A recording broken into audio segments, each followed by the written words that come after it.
Hello everyone, welcome to jobs தகவல்.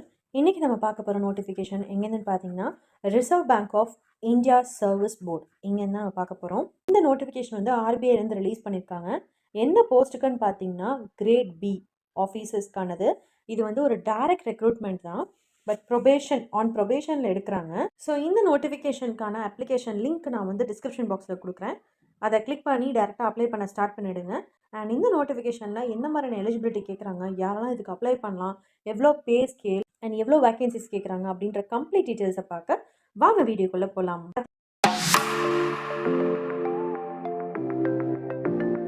பார்த்தீங்கன்னா எவ்வளோ வேகன்சிஸ் கேட்குறாங்கன்னு போட்டிருக்காங்க. ஸோ என்னென்ன போஸ்ட்னு பார்த்தீங்கன்னா, ஜென்ரல் கேட்ரே, டிஇபிஆர் கேட்ரே, டிஎஸ்ஐஎம் கேட்ரே. ஸோ இந்த 3 ஆஃபீஸர்ஸ் போஸ்ட், அதாவது கிரேட் பிக்கான ஆஃபீஸர்ஸ் போஸ்ட்டுக்காக எடுக்கிறாங்க. ஸோ டோட்டல் வந்து 60 வேகன்சிஸ் வந்து இருக்குது. இது இல்லாமல் பிடபிள்யூபிடி கேட்டகரிஸ்க்கும் இங்கே வந்து காட்டியிருக்காங்க. ஸோ இந்த அப்ளிகேஷனுக்கான லாஸ்ட் டேட் என்னன்னு பார்த்தீங்கன்னா மே 20 ஈவினிங் 6 மணிக்குள்ளே அப்ளை பண்ணிடணும். ஸோ இது வந்து ஒரு ஆன்லைன் ரிட்டர்ன் எக்ஸாமினேஷன் மூலமாக தான் கண்டக்ட் பண்ணுறாங்க.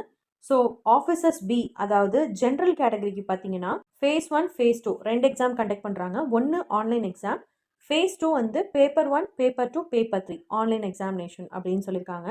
அண்ட் அதுக்கான டேட்ஸ் பார்த்தீங்கன்னா, ஃபேஸ் 1க்கு வந்து ஜூன் 13ம், ஃபேஸ் 2 வந்து ஜூலை 25ம். அதே மாதிரி டிஇபிஆருக்கும் வந்து ஃபேஸ் 1 ஃபேஸ் 2 இருக்குது. ஸோ இதுக்கான டேட்ஸும் இங்கே கொடுத்துருக்காங்க.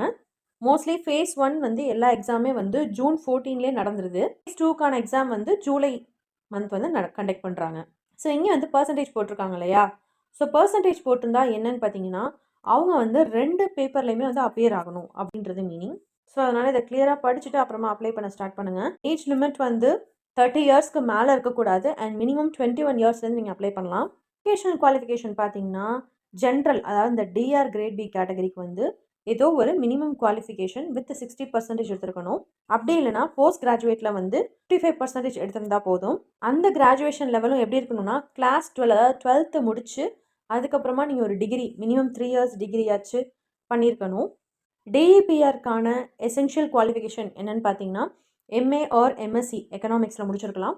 அப்படி இல்லைனா எதனா ஒரு மேஜர் கோர்ஸ் இன் quantitative economics, mathematical economics, applied economics, econometrics, இந்த மாதிரி எக்கனாமிக்ஸ் சம்மந்தப்பட்ட எதனா நீங்கள் போஸ்ட் கிராஜுவேஷன் பண்ணியிருந்தீங்கனாலும் நீங்கள் எலிஜிபிள். அப்படி இல்லை, நான் வந்து ஃபினான்ஸில் பண்ணியிருக்கேன், பட் அந்த ஃபினான்ஸ்லேயும் quantitative finance, mathematical finance, international finance, இந்த மாதிரி எதனா ஃபினான்ஸ் ரிலேட்டடாக பண்ணியிருந்தீங்கனாலும் நீங்களும் எலிஜிபிள் தான். இந்த 2 கேட்டகரிலையும் வாங்கினவங்க வந்து மினிமம் 55% வந்து வாங்கியிருக்கணும். பிஹெச்டி நீங்கள் முடிச்சிருந்தாலும் நீங்கள் இதுக்கு தாராளமாக அப்ளை பண்ணலாம். பட் எசென்ஷியல் குவாலிஃபிகேஷன் வந்து பிஜி இருந்தால் போதும். பிஹெச்டி இருந்தால் அடிஷ்னல் ஆட் ஆன் பாயிண்ட்ஸ் மாதிரி. டிஎஸ்ஐஎம்க்கு பார்த்தீங்கன்னா 55% எதுனா வந்து maths, mathematical science, applied statistics, quantitative economics, informatics, இந்த மாதிரி எதனா பிரான்ச்சஸில் வந்து மினிமம் 55% எடுத்துருக்கலாம்.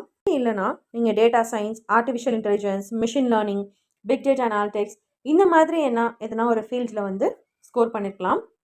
அண்ட் இன்கேஸ் நீங்கள் வந்து இன்ஜினியரிங் முடிச்சிருக்கீங்கனாலும் நீங்களும் எலிஜிபிள். பட் 4 இயர்ஸ் பேச்சுலர்ஸ் டிகிரியாக இருக்கணும் வித் மினிமம் 60% இருக்கணும். அண்ட் இதில் இன்னொரு அட்வான்டேஜ் என்னென்னு பார்த்தீங்கன்னா, ப்ரீ எக்ஸாமினேஷன் ட்ரைனிங் வந்து கண்டக்ட் பண்ணுறாங்க. பட் அது யாருக்குன்னு பார்த்தீங்கன்னா, சிஎஸ்டி, ஓபிசி, பிடபிள்யூபிடி கேண்டிடேட்ஸ்க்காக, டிஆர் ஜென்ரல் ஒன்லி அப்படின்ற கிரேட் பி ஆஃபீஸர்ஸ்க்கு மட்டும் கண்டக்ட் பண்ணுறாங்க.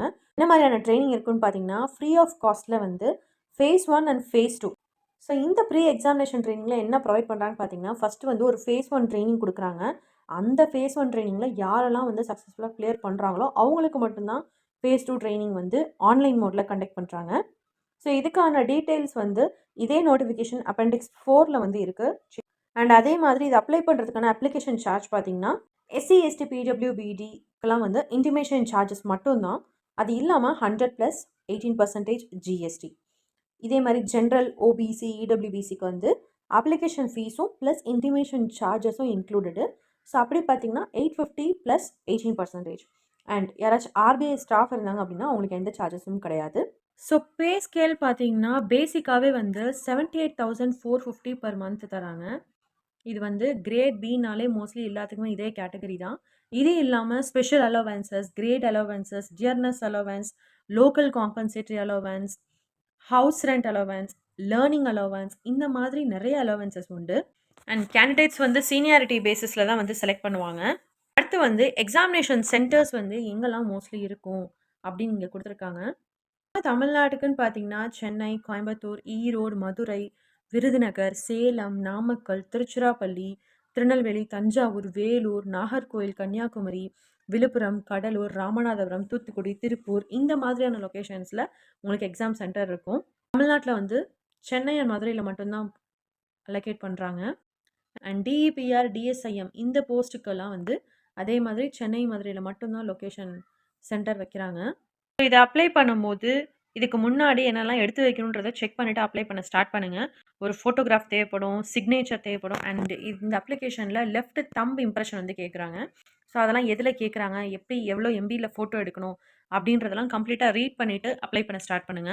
அண்ட் இதே நோட்டிஃபிகேஷன்ல பார்த்தீங்கன்னா, சிலபஸும் உங்களுக்கு குடுத்துருக்காங்க. ஸோ என்ன என்ன மாரியான டாபிக்ஸ்லேருந்து கொஸ்டின்ஸ் கேட்பாங்க, அதுல என்னென்ன டாபிக்ஸ் வந்து நீங்க படிக்கணும் அண்ட் அதுக்கான ரெஃபரன்ஸ் மெட்டீரியல் அதையும் குடுத்துருக்காங்க. ஸோ இந்த நோட்டிஃபிகேஷன கம்ப்ளீட்டா ரீட் பண்ணீங்கனாலே உங்களுக்கு ஒரு ஐடியா கிடைக்கும். அண்ட் இங்க வந்து எக்ஸாம் டைமிங் குடுத்துருக்காங்க. ஃபேஸ் 1க்கு பார்த்தீங்கன்னா, 120 மினிட்ஸ் பேப்பர் 1க்கும் பேப்பர் 2க்கும் each 120 minutes and each carry 100 marks. அதே மாரி ஃபேஸ் 2க்கு வந்து 2 paper each carry 120 minutes and each carry 100 marks. So டோட்டலா வந்து 400 மார்க்ஸ்க்கு வந்து அலோகேட் பண்றாங்க. ஸோ இதே நோட்டிஃபிகேஷன்லேயே வந்து நெறைய ஃபார்மேட்ஸ்லாம் குடுத்துருக்காங்க.